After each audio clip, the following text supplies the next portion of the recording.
Hey there everyone, welcome back to Shorty on the Fly. I had a request from someone for me to tie a mayfly, and since I have never demonstrated the traditional split wing Catskill style mayfly, I thought I'd do that today, but we're going to give it a little bit of a twist. I'm calling this a 21st century gray wolf, and we are going to use some different materials to accomplish this guy. The original wolf pattern called for wings and tail of a bucktail or a kip tail or calf tail. We're going to use a modern material here today in place of that, and it's a little bit easier to learn how to split the wings with a material like this, which is a little bit more consistent in nature. So let's go ahead and get started. I'm going to use a size 10 dry fly hook. These were tied pretty big. I think he intended it to be the big old Isonychia that you would get in the late spring. So that was what this was supposed to imitate as far as I can tell. So we're going to get our thread started on the hook in the usual fashion. I'm using gray unit thread in 8/0. I'm going to run the thread about halfway back the hook and then go just about halfway back toward the front, and that's where I'm going to tie in my wing. It's not quite, it's like 68%. That's an argument that Catskill fly tyers will have from time to time. It's interesting to get in on that if you ever have occasion to do so. I've got my material is trigger point fibers, and they float, and they're just really, really great material to tie with. So I'm going to get this and measure it about the length of the shank of the hook and bring up to my tie-in point. And with a pinch wrap, I'm going to secure that right on top of the hook. It wants to roll on me a little bit there, and I don't want to, we're good to go. Okay, and then just take and cover up a little bit toward the rear of the hook, and then come in and trim away the excess on a bit of an angle there. And then we're going to come and cover those butt ends up, and then work back up to just in front of where the wing is set. And I'm going to pull that back and use a thread dam in order to stand that wing up. And you would do that regardless of the material, whether you're using this or hair of some sort or a lemon wood duck or whatever you're using. This is how you do it. Wrap your thread right up and under there, and that should stand it up. Okay, there we go. Now, right now, I'm going to come in and trim the top of this off a little bit so it's nice and even. Fish don't care, but I do.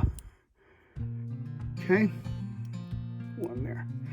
Now, I'm going to turn the hook toward me so that you can see what I'm doing here. And what I'm going to do is divide this in half as best as I can. So we get half the fibers on one side, half the fibers on the other. It's not cooperating. There we go. Okay, now I've got roughly half on one side, half on the other side. And what I'm going to do is bring my thread up, take a couple of wraps, and bring around the other side and do the same thing. This gets the wing separated there. Can we see that? See how the wing is separate now? Okay, and now what I want to do is post that. So I'm going to come around that wing a couple of times, couple of wraps up and back down. And I'm going to do the same thing with the other one. A couple of wraps up. That happens. And then back down. And now we have our wing upright and divided. Okay, and that's what we're looking for. Okay, you can see that. All right, now we're going to go back to the rear of the hook, just to the bend, and that clump of material that I had before, I neglected to mention, it's just kind of difficult to describe how much to take. You know, you got to kind of play with it till you get it the way you like it. But this is going to become my tear material, and what I'm going to do with that is I'm going to come in and separate that into about half of what it was for where I tied it in as the wing. Okay, so now I want to make sure that my ends are even here. All right, and then I'm going to flip it over and measure. I still don't like that. I'm taking it off camera here to even it up because I gotta be able to see what I'm doing. There we go. Okay, now I'm going to measure this to be the length of the shank of the hook. Bring it to the rear, and that's my tie-in point. Okay, and I'm going to wrap that right up to the edge of the butt of where the wing is, and that will give us a nice even surface on which to work for the next step. That tail's just a little long for me, so I'm going to come in and trim that off. Yeah, that's much better. What scissors are for.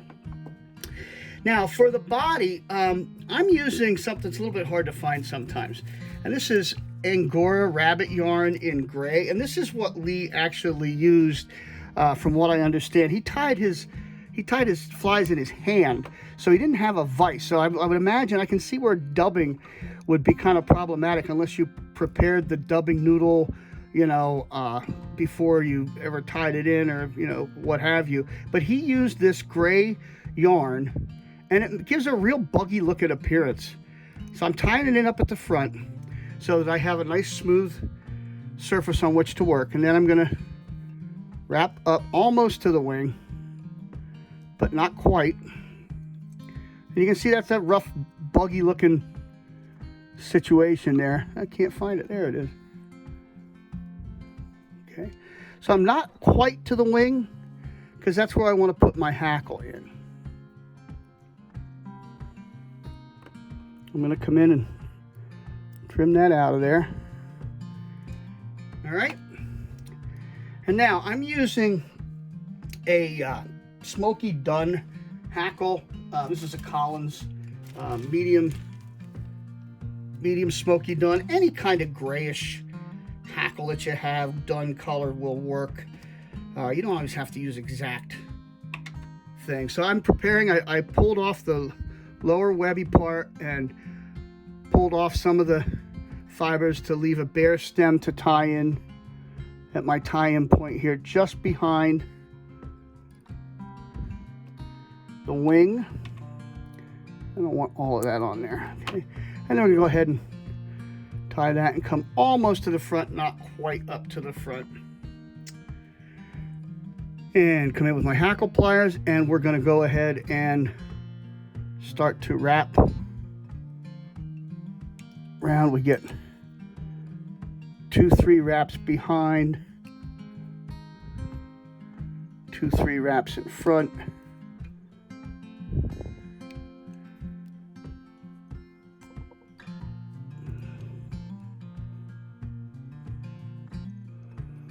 Okay, take one more wrap. Then I'm lift my hackle above the hook and trap it with the thread, and then come in and still hold it above so I don't accidentally trim off my thread. And there we have it. Okay, now we come in and whip finish, and that is my modern Lee Wulff tied with EP trigger point fibers.